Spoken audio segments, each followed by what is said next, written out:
Hello everyone, मेरा नाम प्रशांत है और मैं आज आपको इस वीडियो में एमएससी सेकंड सेमेस्टर में जो इलेक्ट्रोडायनेमिक्स लगती है उसके एक इम्पोर्टेंट टॉपिक के बारे में बात करूंगा, जिसका नाम है इलेक्ट्रोमैग्नेटिक वेव। इलेक्ट्रोमैग्नेटिक वेव में आपकी जो मैक्सवेल ने चारों इक्वेशन दी थी उसके बारे में भी है ये टॉपिक। और साथ ही साथ हम देखेंगे कि हम इलेक्ट्रोडायनेमिक्स में इलेक्ट्रिक जो मैग्नेटिक वेव है उसको किस प्रकार से देखते हैं। तो सबसे पहले बात करते हैं हम। इसमें होता है कि सबसे पहले कि जब हम किसी भी पार्टिकल को एक्सीलरेट करते हैं तो उसमें वो क्या एक्सीलरेट हो जाता है, और साथ ही साथ वो इलेक्ट्रिक जो लाइन मैग्नेटिक वेव को क्या करता है, वो रिड्यूस करता है, मतलब निकालता है। और इसी इलेक्ट्रॉन रिड्यूस से वो क्या होती है, हमें इलेक्ट्रिक जो आपका इलेक्ट्रोमैग्नेटिक फील्ड होता है वो हमें प्राप्त होता है। ठीक है, इस प्रकार से यानी कि जो आई टी है उससे हमें ई टी प्राप्त होता है और ई टी से हमें बी टी प्राप्त होता है। अब इसको शब्दों में कैसे लिखते होंगे, शब्दों में लिखने का कहोगे when charge particle accelerate then, मतलब एक चार्ज पार्टिकल का एक्सेलरेट हो रहा है, then produce electromagnetic wave.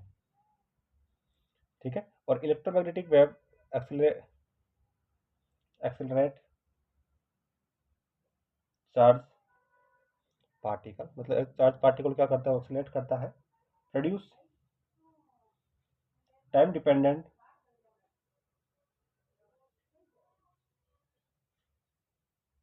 Current, मतलब टाइम डिपेंडेंट करंट उत्पन्न हो रहा है इसमें से।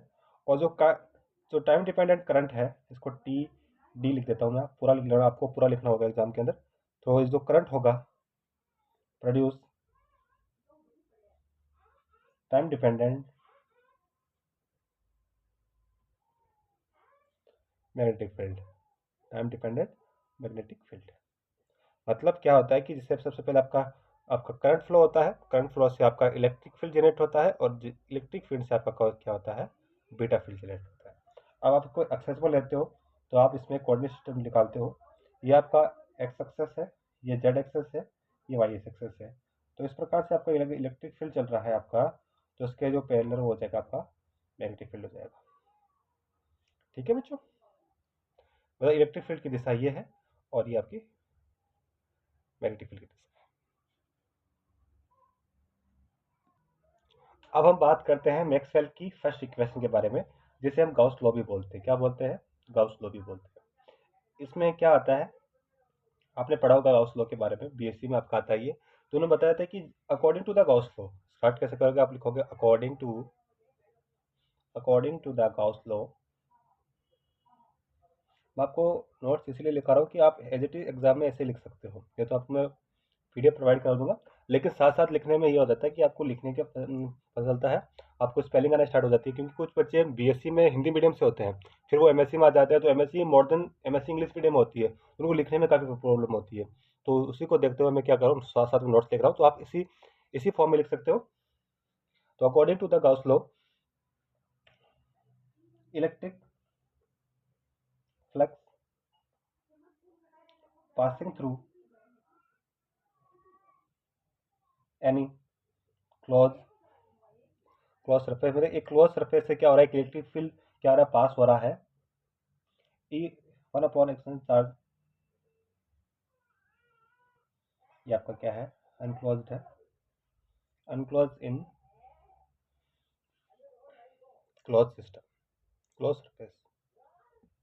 ठीक है, सरफेस मतलब जो आपका फाई होता है वो इक्वल होता है आपका क्यू अनक्लोज, तो ये क्लोज नहीं है, अपॉन ई के क्या होता है, मल्टीपल के, अब ये होता है वन अपॉन ई के मल्टीपल के बराबर होता है। इसको आप इक्वेशन नंबर दे दो फर्स्ट। अब आप क्या लिखोगे, हम जानते हैं कि आप इलेक्ट्रिक फ्लक्स को कैसे लिख सकते हो, इंटीग्रेशन ऑफ से लिख सकते हो। तो आपकी इक्वेशन क्या हो जाएगी, from equation first, equation first क्या हो जाएगी आपकी,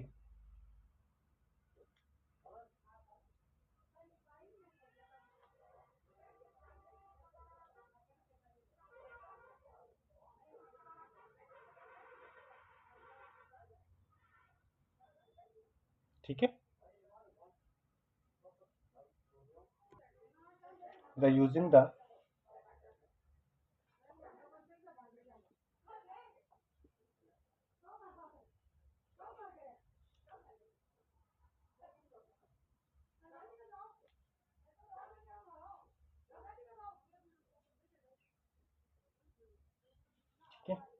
देखिए कौन सी इक्वेशन है आपकी, ये डाइवर्जन पर में है ना, तो उससे आपने क्या करके इसको चेंज कर दिया आपने किसमें, इसमें वॉल्यूम में चेंज कर दिया सरफेस के साथ। तो इसमें आप क्या लिखेंगे, इसको हम क्या लिख सकते हैं, पी लिख सकते हैं, ये रो लिख सकते हैं ना। तो ये क्या हो जाएगा आपका,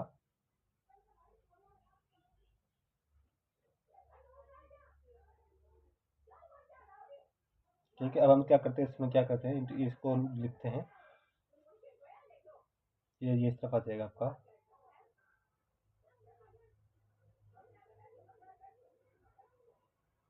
और ये क्या होता है आपका, डी के बराबर होता है आपका।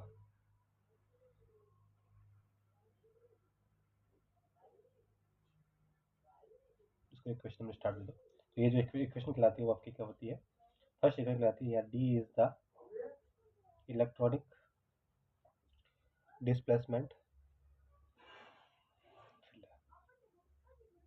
ठीक है। और जो ये फर्स्ट इक्वेशन कहलाती है वो आपकी मैक्सवेल फर्स्ट इक्वेशन कहलाती है। अब हम बात करते हैं मैक्सवेल की सेकंड इक्वेशन के बारे में। The Maxwell second equation, according to the Gauss law of magnetic number of magnetic line passing through any surface is known as a magnetic flux. यानी कि एक जो मैग्नेटिक जो रीजन से कितनी ज्यादा मैग्नेटिक लाइनें निकलती है उसे क्या कहते हैं, मैग्नेटिक फ्लक्स बोलते हैं।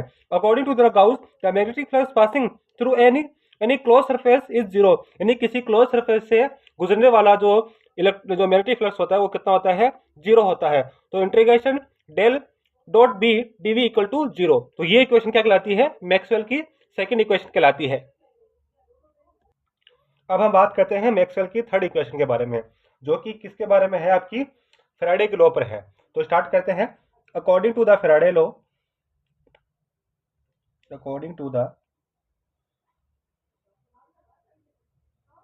Faraday laws, when when a magnetic flux is changed in a region, एक रीजन में क्या हो रहा है, मैग्नेटिक फ्लक्स चेंज हो रहा है, then is provide a electromagnetic force. मतलब किसी रीजन के अंदर कोई मैग्नेटिक फ्लक्स क्या हो रहा है, परिवर्तन हो रहा है, चेंज हो रहा है, तो उसमें एक इलेक्ट्रोमैग्नेटिक फोर्स लगता है। मतलब वी नो दैट, हम जानते हैं, क्या जानते हैं, इलेक्ट्रोमैग्नेटिक फोर्स क्या होता है आपका,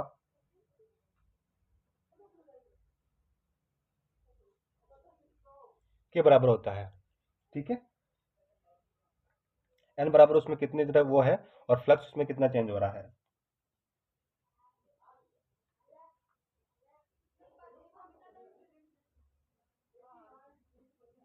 मैग्नेटिक फ्लक्स होता है वो उसके इसके बराबर होता है। तो हम लिखेंगे ई बराबर आपके पास क्या आ जाएगा, वैल्यू रखो आप,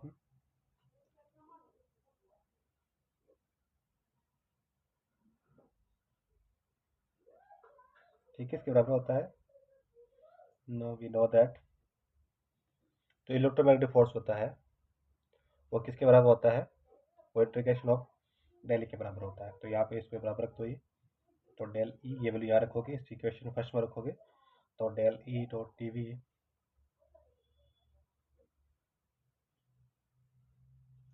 ठीक है। तो यहाँ पे आप, ये हो गया, ये यूजिंग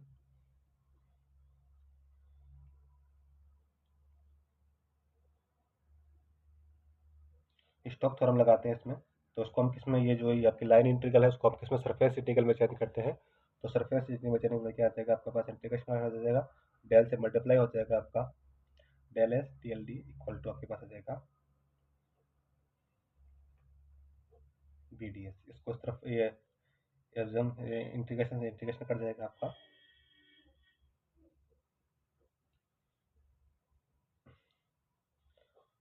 तो ये जो थर्ड इक्वेशन आई आपके सामने वो क्या थी, आपकी मैक्सवेल थर्ड इक्वेशन कहलाती है, ठीक है बच्चों।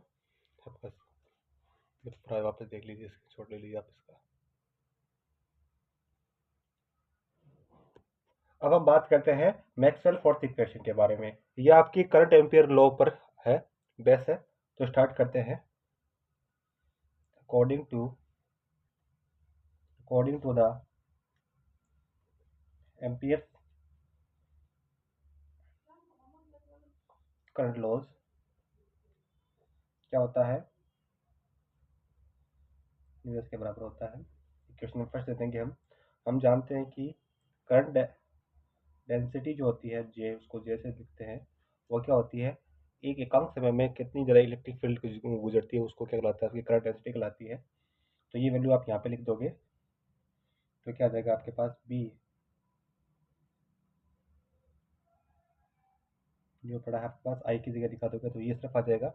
अब देखो ए है, एक ए का मतलब यह एरिया है, तो एरिया को हम क्या लिख सकते हैं, एस भी लिख सकते हैं ना, तो इसमें लिख देंगे तो ये आ जाएगा डी एस का, इसका इंटीग्रेशन लगा दो तो ये ए होता है, तो यहाँ पे आ जाएगा न्यू आ जाएगा, ये जे डी एस इंटीग्रेशन, मतलब वापस लिख देता हूँ आपको क्या लिखा है मैंने, ये अब इंटीग्रेशन है आपका, ये न्यू इंटू नॉट है J D S, equation number second. ठीक है बच्चों,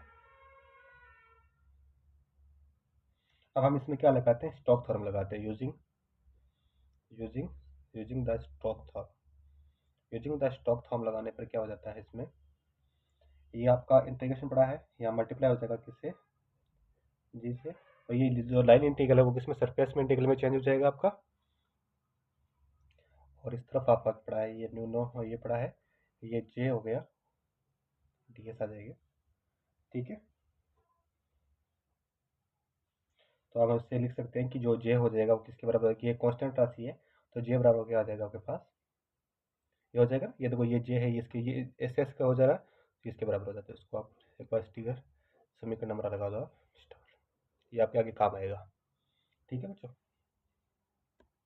अब हम क्या करते हैं, ऐसा तो ये जो इक्वेशन जो आपको स्टार हुई है उसको आप मैक्सवेल की third equation, sorry fourth equation बोल सकते हो, लेकिन हम थोड़ा सा इसको और सॉल्व करते हैं। हम क्या करते हैं, इनके दोनों तरफ डेल ले लेते हैं। ठीक है, तो इस तरफ डेल आने पर ये क्या हो जाएगा, अब देखो डेल डेल दोनों डॉट डॉट है, तो ये कितने जीरो हो जाएंगे, तो आपके पास क्या आ जाएगा, डेल डेल जे बराबर क्या आ जाएगा, जीरो आ जाएगा। क्वेश्चन नंबर दे दोगे आप थर्ड। ठीक है, अब आप मैक्सवेल, अकॉर्डिंग टू मैक्सवेल, अब यहाँ पर एक उन्होंने बात बताई थी मैक्सवेल ने, उन्होंने क्या कहा था कि जो जे होता है वो जे डॉट और जे नॉट के क्या होता है, बराबर होता है। और हमने एक पढ़ी है इक्वेशन, इक्वेशन ऑफ कंटिन्यूटी, अगर आपको ये नहीं पता तो आप मेरे वीडियो में देख सकते हैं, ये मेरे जो प्लेलिस्ट में है इक्वेशन ऑफ कंटिन्यूटी, उसमें मैंने बताया है आपको इक्वेशन ऑफ कंटिन्यूटी क्या होती है, डेल जे इक्वल टू होता है आपका माइनस का, इसके बराबर होती है, तो ये आप यहाँ पर लिख दोगे। हम जानते हैं कि जो इसके बराबर होती है, डेल एच बराबर क्या होता है आपका, एस होता है, जेड जी होता है, इसका बराबर लिख दोगे तो आपके पास क्या हो जाएगा, डेल नॉट, दोनों तरफ आप क्या लेते हो, करंट लेते हो, टेकिंग करंट बोथ साइड,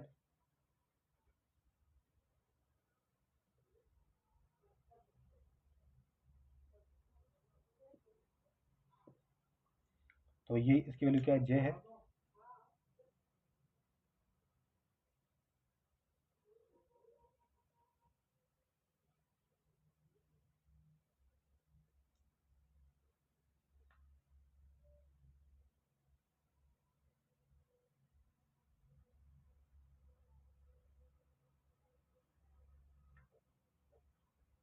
हो गया, दोनों बराबर हो गए, तो ये आपके पास इक्वेशन आ गई। तो यहाँ या तो आप यहाँ से ले सकते हो उसको, और आपको पूरा अगर स्टेटमेंट हो जाता है तो स्टेटमेंट क्या होती है वो आपकी,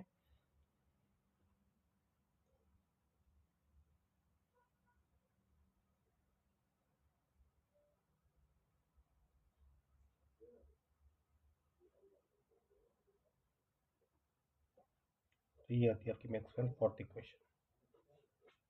ठीक है बच्चों, धन्यवाद।